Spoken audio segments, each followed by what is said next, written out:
In this video, I will discuss the genetic benefits and effects of war and why it is a good thing from time to time to have a war.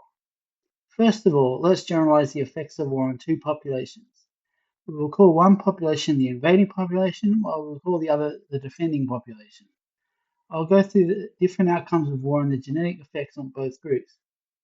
In simple terms, war is where two large groups of organisms fight each other as groups that form as two superorganisms that fight each other. The winning side typically tends to exterminate most of the losing males and infants while taking the females by force.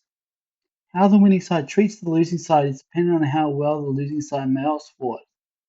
This is genetically important as it continues the spread of good genes even though they are different. In the grand scheme of things, it does not come down to my genes versus yours, but good versus bad genes. So if the losing males put up a very poor fight, they're genetically inferior, because a lot of the time they are. This means the females of the group are also inferior and must be exterminated. This is what happened with the Mongols and the Japanese in the Second Sino-Japanese War. If the losing males put up a good fight, the females are usually treated much better and absorbed at a higher social rank than the typical rape scenario which happens when the losing side puts up a bit of a fight. This is because males who put up a good fight tend to have good genes, which means the females also have good genes, which means they should be held onto and protected.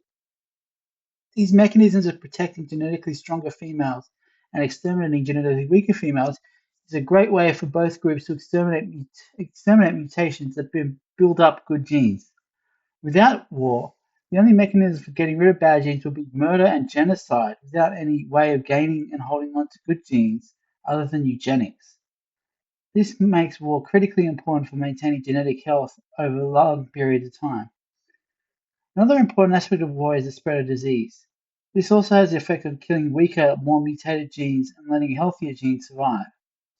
So why is war good at determining which group has better genes?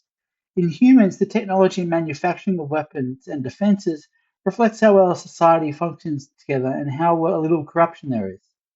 In highly mutated societies that are declining, corruption and incompetence run rampant, with people gaining undeserved places in certain hierarchies, which leads to a weaker military and overall society. This leads to humans becoming evolved to advanced technology for warfare and other warfare-related issues, which leads to many inventions over time that can be used for non-warfare purposes. Almost all inventions were initially intended for war, or helping people kill or protect people from being killed.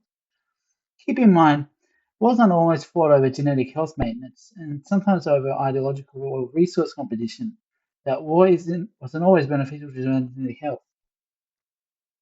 In conclusion, war is a genetically important aspect of humanity and is a requirement for maintaining genetic health if people wish to avoid genocide and eugenics.